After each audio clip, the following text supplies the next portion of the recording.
Kasi yung 2006 to 2007, we generated revenues totaling to more than 3 billion. From 15, from 15, now we have 100. So, how much have we generated from these 100 STLs? As of December 2023 po, we Hmm. generated a total of 29.65 billion na po What? sales. 29.6 billion lang? Yes po. So, we're losing a lot of money. No, you cannot. Huwag tayo magbulahan dito. Hindi And ganun then, yan. meron po kasi Dapat ang kaming ginagawa nyo rito, PCSO, mag-base kayo. Don't try to make excuses. It goes beyond 20 million. Hindi ko kaya ng gobyerno. For example, kino-collect pa rin po namin. kaya nga, Chairman, kaya nga, mali ang sagot mo because the question is it fixed? No. Maglulukan pa tayo dito na walang bukis? And that's why nga po we are asking for help din po from Kaya nga our ang law sinasabi ko enforcement sa iyo, po. ma'am,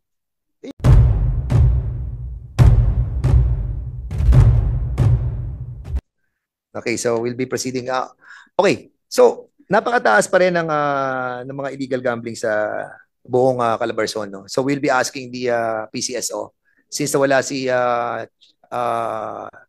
Meloro Robles, you have the authority to answer all the query of the members of this committee.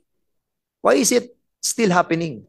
After 2005 that this had been experimentally used by the government, ay nagpo-proliferate pa rin ang mga illegal gamblings like this. So we can focus on the biggest illegal gambling in the country. Kasi I was also amazed when we started hearing this on the Region 4 alone, because we are concerned with our provinces. Then suddenly it came out that Congressman Erwin Tulfo knows the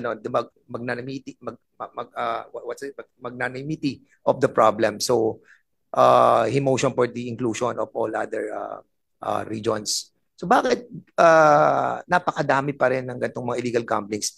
Nagsimula tayo sa 15 probinsya, am I right? Yes po, Your Honor. 15 provinces tayo nagsimula.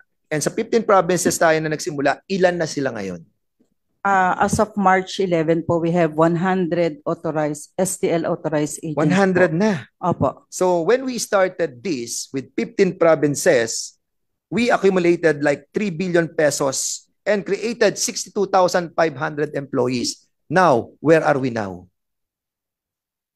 So, if you have 100 AAC already, how much have we have gotten, no? Kasi yung 2006 to 2007, we generated revenues totaling to more than 3 billion. From 15, now we have 100. So, how much have we generated from these 100 STLs? As of December 2023 po, we generated a total of 29.65 billion na po. What? Sales. 29.6 billion lang? Yes po. Compare mo dun sa 2006 to 2007, ito sa inyo galing to website nyo 15 provinces we started 3 billion. 15 lamang, you generated 3 billion. Ito, 100, you generated 29 billion? Lang? Based po dito sa records ko po, nung 2008 po, 2.3 billion lang po yung sales namin. Kailan yan? 2008. Ito, basahin mo. Sa inyo galing to, website nyo to magkakamali ba website niya? Hindi.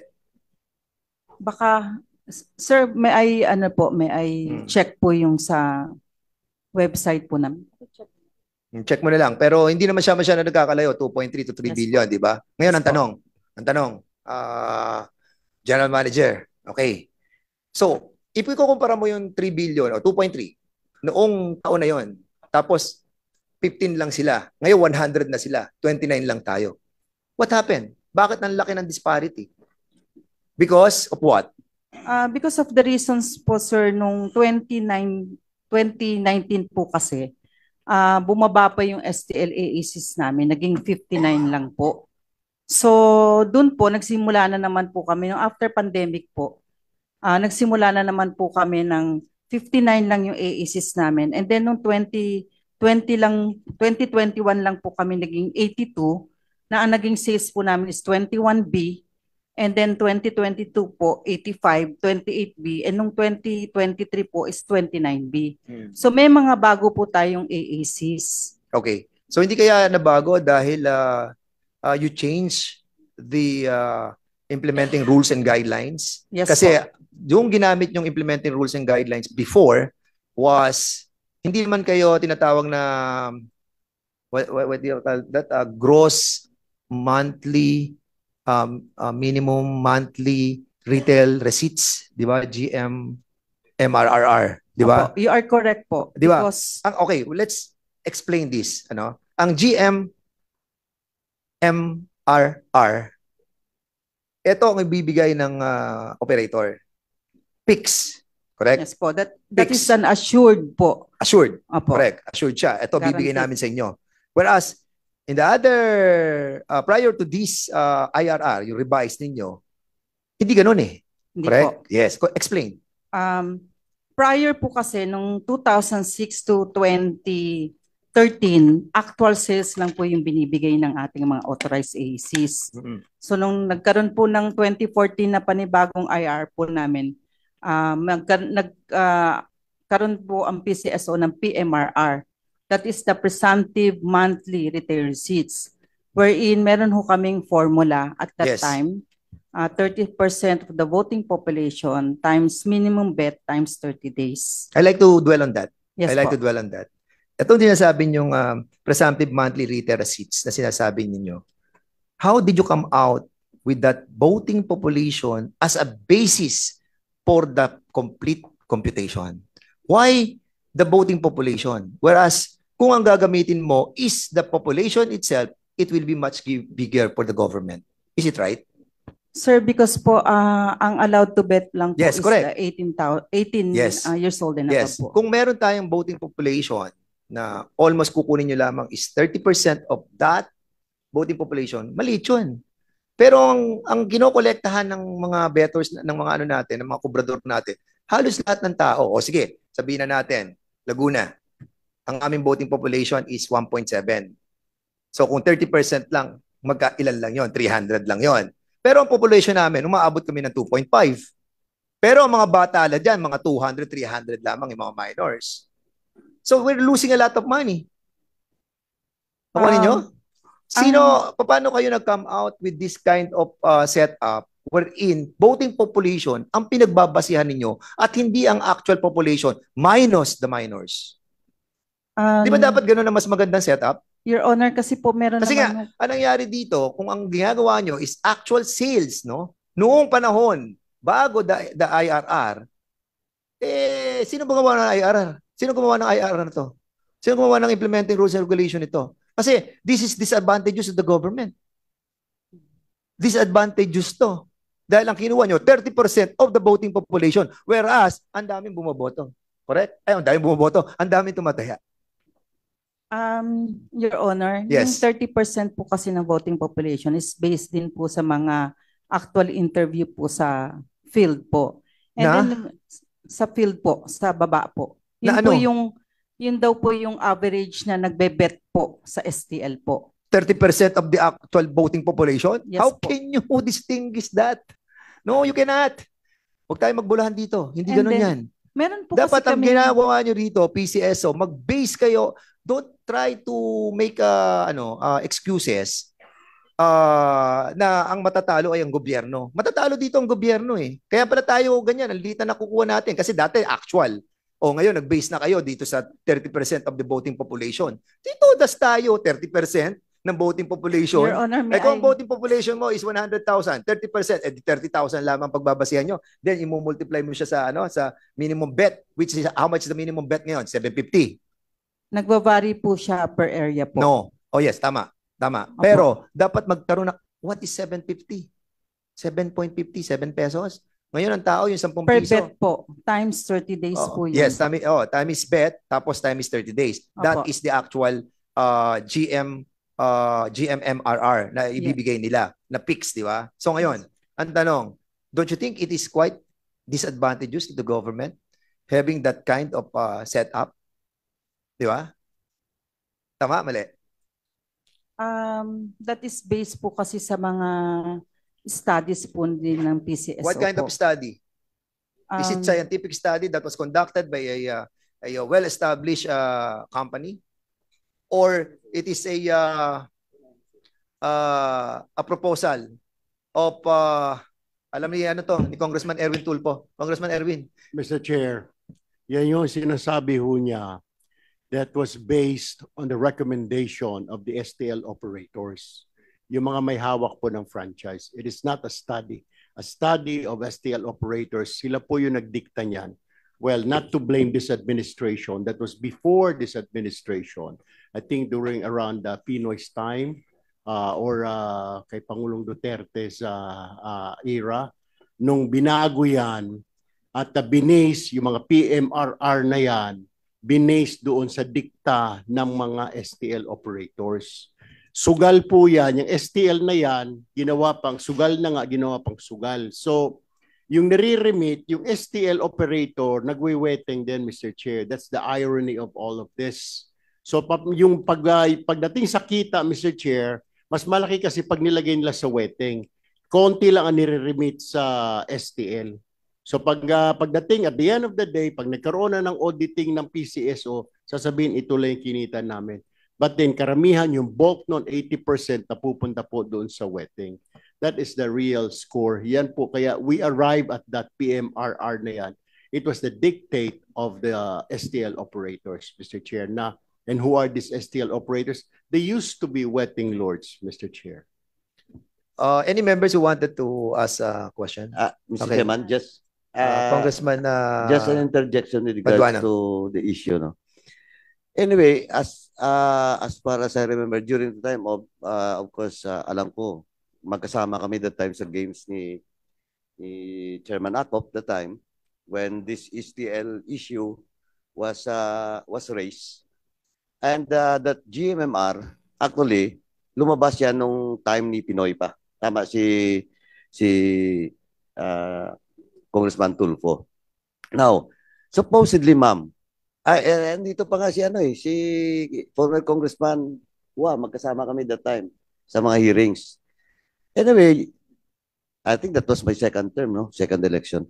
But anyway, ma'am, kasi itong GMMR, the purpose of GMMR is for the government to collect at least the minimum. Tama? Tama? correct po, Your Honor. Okay. Now, kasi before that GMMR, ang nangyayari kasi is steel operations, kaya nagkakagulo sila. Well, in fact, ang dami mga ACC operator na time na pinatawag din, nagkagulo dahil walang cap. Tama? Correct po. Okay. Now, kaya lumabas yung guidelines with regards to GMMR. GMRR. Apo. Okay? Tama? Correct po. Now, I think it was, sabi natin, to be safe, that was 7 years ago. Kailan ba talaga eksakto yung GMMR na policy lumabas, na guidelines? 2018 po. 2018. So tama ako, mga 6 Opo. years, no? Opo. 6 years ago. Now, question, have you reviewed? Kasi, are you with the PCSO during the time? Yes po. Nandiyan ka? Opo. So sa mga hearing, nandiyan ka rin? Opo. Hindi niyo na po. Okay, nandiyan ka, di ba? Opo. Now, the basis on that GMMR, if you remember, is all about dahil maraming bukis, tama? Correct Dahil luging gobyerno, tama? Dahil it seems that the whims of the operators, ang operators ang nagdidikta how much will be for the government. Hindi natin alam yung kinikita ng GMMR tayo. But that was 6 years ago. Yes, po. And as far as I understand, that GMMR, which is the issue now being raised by Chairman Dan Fernandez, then is subject to review an assessment because that GMMR actually was not a product of a deep study. Diba? Ang basis na natin on is dahil lugi ang gobyerno, kitang-kita. Kaya it's better na may cap, no? Minimum collection ng gobyerno is ganito, pumasok na lang yung formula because that is the palliative solution of the government. Tama? Correct po. Kaya pumasok yung formula. Pero not the formula itself na yun na yung solusyon. That is a palliative move of government para at least masiguro ng gobyerno na at least may minimum na remittances that will go to the coffers of government. Tama? To PCSO, tama? Tama po. Oh, now, question. In 6 years' time, na-review nyo na ba?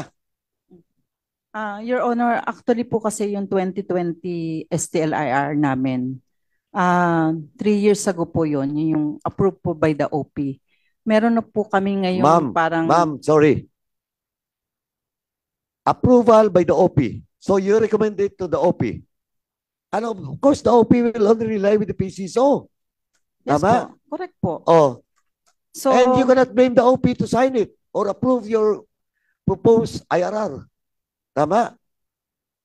yes po. Oh, now question. 3 years. Sabi mo 3 years. Di ba?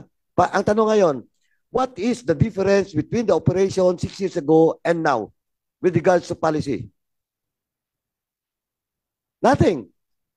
Actually po ngayon, And then, what, ma'am, before you answer, what I'm talking is about the GMMR, which was raised by Chairman Dan Fernandez. What is the difference? guaranteed na po yung kanilang ano, And then the return guarantee receipts. nga, ang sinasabi ko nga, the guarantee was 6 years ago. Tama? That was 2018. I would like to inform po the committee that we have a separate group po. We call it SCG po. Yun po yung STL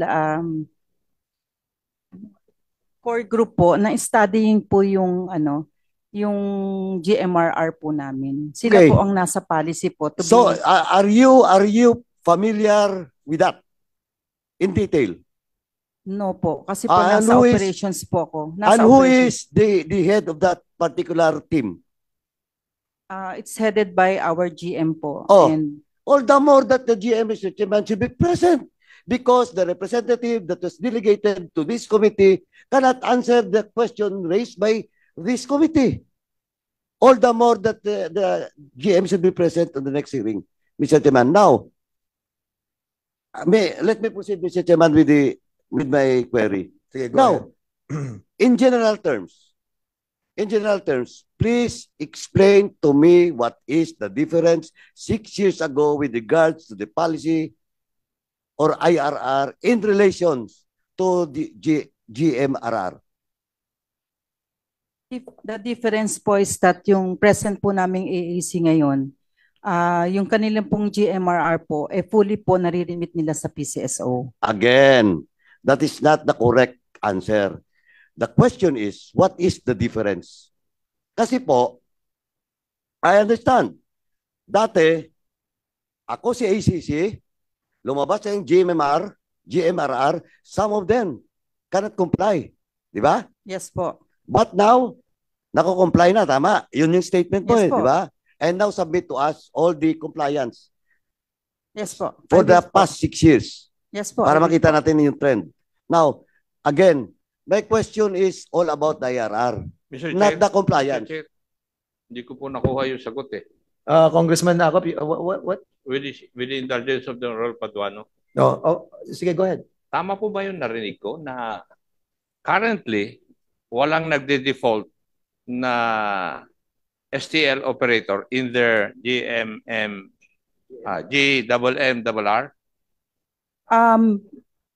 Hindi Yun ang po intindi ko kasi 100% sa sagot pero mo eh. almost 98% po. Meron Okay. po 1 to 2 po na mga AAC Sandali, natin po. sandali, Congressman. That is in violation of your own IRR. Kasi nakalagay dito, monthly sales report per province, municipality, city, or areas of operation of activities must be submitted on the NCR.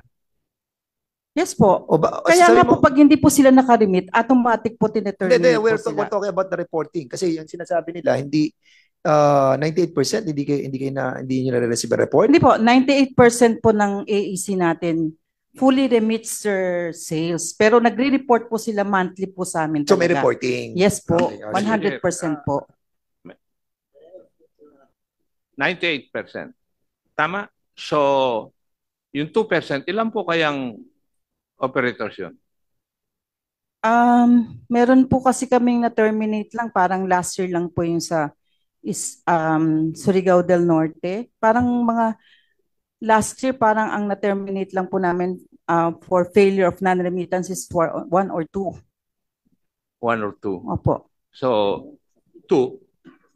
So, ibig sabihin sa 100, dalawa lang ang hindi nakapag-remit ng GMMRR. GMRR po. O, hindi. GMMRR yun Ay, po. kasi gross minimum monthly retail receipt yan eh. Yeah. Opo. Kaya sabi ko, GMMRR. Yeah. Kasi noon pa natin ito pinag-uusapan eh, Yes di ba? po. Yes. In fact So- po, if I may po, I'm very thankful nga po nung mga last congressional hearings namin. Kasi po yung 2020 IR po, in-incorporate po namin doon yung mga suggestions and comments. Now, yung mga hindi nakapag-remit, naalis na po sila. Yes po. Pursuant to your IRR Yes po. 2020. Opo. Thank you, Mr. Hindi, Chair. meron lang ako Yeah, singit. yeah. Meron lang ako singit, Congressman Paduano. Okay. Meron kayong monthly sales report, di ba? Meron. Meron Okay. po. Pero in accordance with the GMMRR, fix sila. Opo. What's the sense of having the monthly report if they have fixed payment?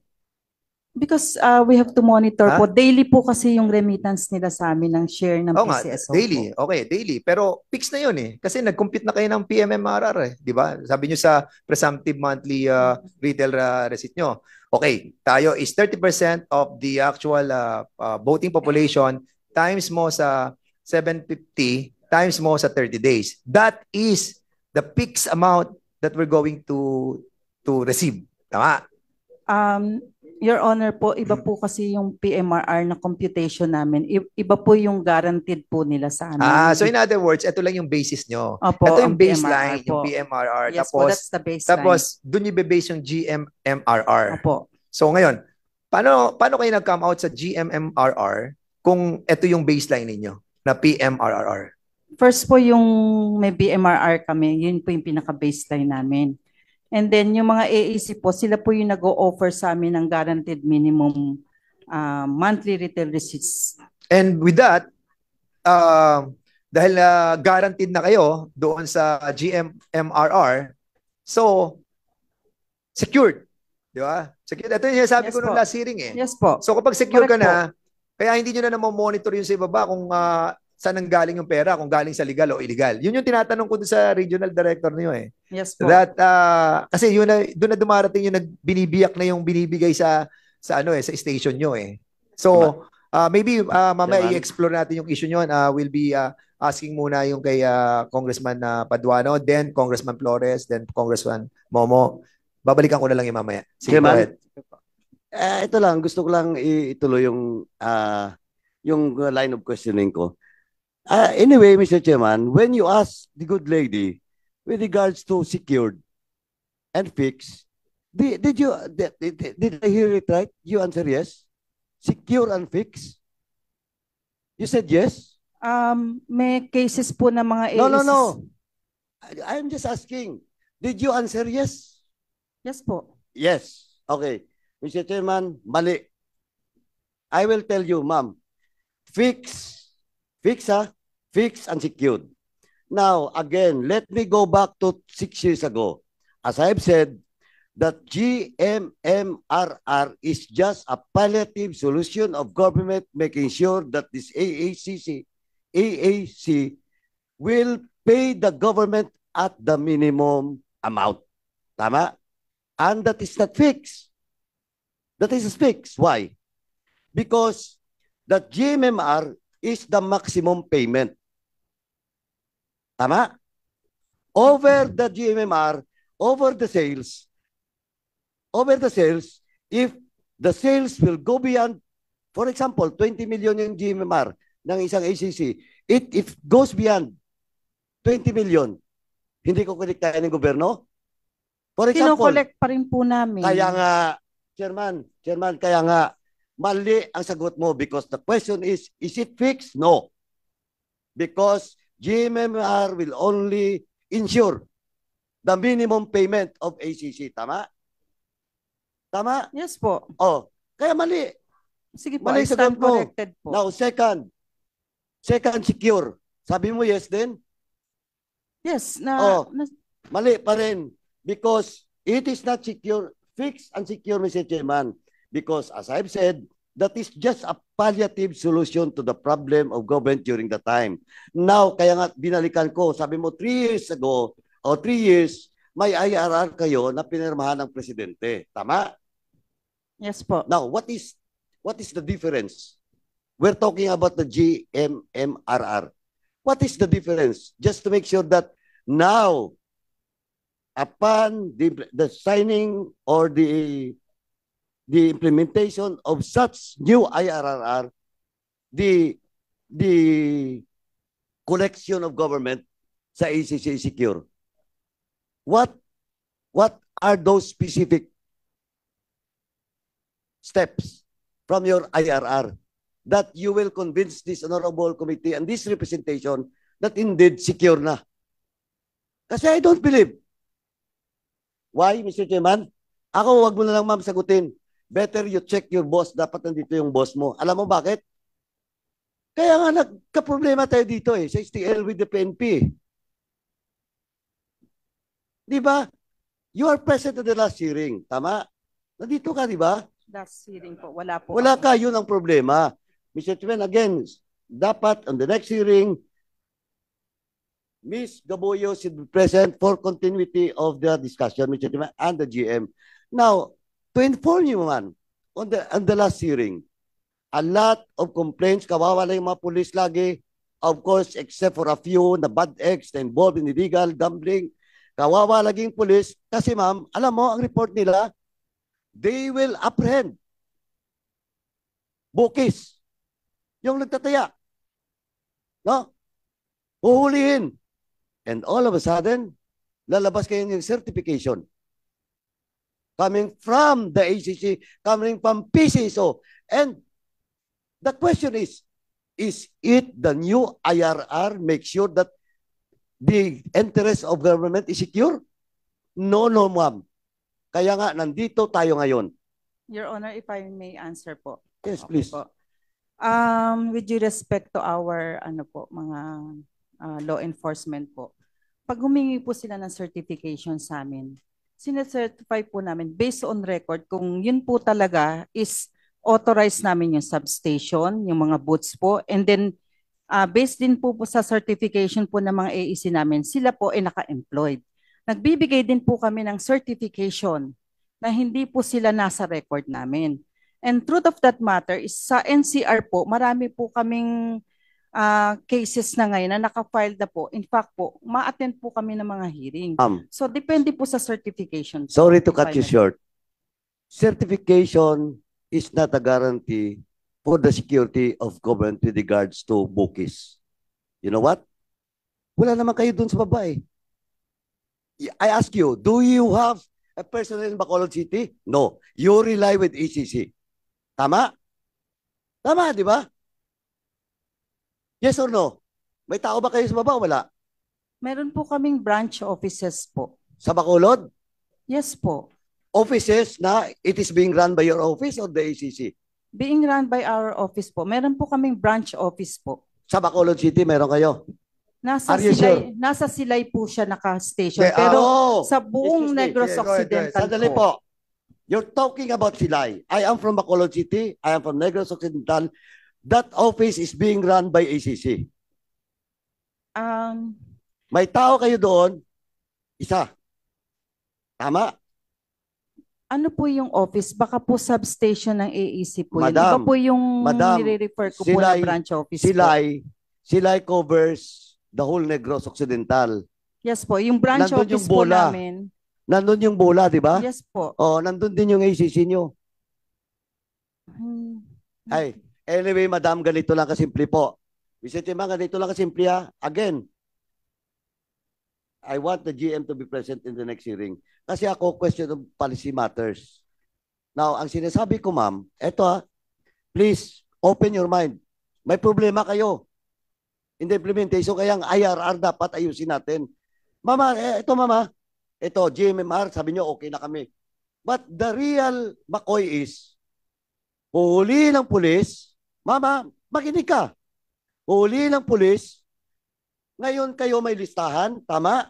And who gives you the list ng lahat na kobrador? It's the ACC, di ba? din po. Oh, now, ito mama, ang daming hinuli ng pulis, walang uniform, walang IDs. Then, file ng case, the ACC intervenes with the certification coming from the PCSO. Ayan yung reality. Yan ang nangyayari. Kaya nga, mamaya tatanungin ko yung pulis eh. Alam mo ma'am, mas marami dito ang dismissal kaysa conviction. And we always blame the police. Supposedly, tayo. Sabi ko nga, that was 6 years ago. And nothing happens. And you cannot convince me that GMMR will fix and will secure the interest of collection of government. Ma'am, please. If I may po, on the part naman po ng PCSO, yes po, at least po naman may kita po kami na... Yeah, I am not saying Yes about the po. kita because that was 16 years ago and beyond pa. That's why may GMR because the palliative that was the... Ma'am, paulit-ulit na tayo dito. Sabi natin 7 years ago, problema STL, anong palliative solution? GMR. And until now, GMR pa rin. And that's solved the question of security and ensuring the proper collection of PCSO to the ACC. I have nothing against ACC. I have nothing against numbers game for as long as it is legal. Ma'am, maglulukan pa tayo dito na walang bukis? And that's why nga po we are asking for help din po from Kaya nga our law sinasabi ko enforcement sa iyo, po. ma'am, you should be straight to answer my query. Yes It po. is a matter of policy. Nang tanong ko lang diretso, may bago ba doon sa GMR? Just to make sure na may cap ka at the same time, sigurado ka na walang bukis? We are not sure if there's a... That's why Opo. I'm not talking about specific. Your Honor, Ma'am, ganito lang po. sandali. Opo. I'm not talking about specific. I just want to see if that palliative solution was already assessed and improved by the PCSO just to make sure that the security of collection for the National Treasury or the National Coffers will really go to the government, hindi na madaya ng mga ECC. Yun lang po. Yes po. O i-cite mo nga, anong bago ngayon? Your Honor po kasi Sa issue ko yung GMRR din po nila, nagbabago po yan kasi every 3 years po subject sila sa renewal. Madam, again, Madam, you never get my point. Pasensya na po. You never get my point. Magbabago yan na akyatan because of the population, but still your formula is still the same. But it never answered the issue about bookies. It never answered that issue about security of collection of government. Raising the GMR is a solution that is still a palliative solution for the government. What we are fighting here and what we are investigating here is all about illegal gambling operations, not only the GMMR. And you in government, supposedly, you should make sure, because you're the agency entrusted by that STL, you should ensure that the government will lose nothing with regards to collection. Your Honor, we are also one in you po na to eradicate po din itong illegal gambling and to raise revenues po. Yes, but what I'm saying is, babalik ako dun sa policy nyo. Wala. Nothing new. Raising the GMR will not solve the problem of bookies. Tama? Ang sisihin natin lagi, yung enforcement agency. Kayo kasi enforcement agency. Yung iba sa inyo, dan bad eggs. Kayo kasi enforcement agency, hinuli nyo na certified yan na kobrador. The figure will show, ma'am. The figure will not lie. That's why, again, I hope, pag-usapan nyo, ma'am, what will be not a palliative solution, but a strategic solution to curb illegal gambling operation or bookies with regards to STL. We will po, Kasi Your Honor. I am not satisfied with your answer. Kasi ang question ko is a matter of policy. not raising the GMMR of ACC, because raising of GMR of ACC, of course, additional collection or fund for the government or resources from the government, but that is not the solution for illegal gambling. Dapat ilagay natin sa isip natin that this is not the problem of the police alone. This is the problem of the agency that supposedly regulates its numbers game, and that is PCSO, Madam. I hope you understand my Yes po, I understand po, position. and andito naman po si Chairman being the head of yung pinaka-policy making po ng PCSO po. Anyway, thank you, Mr. Chairman. That's all for now. Okay, thank you, Congressman Padano. You really know what you're talking about. And I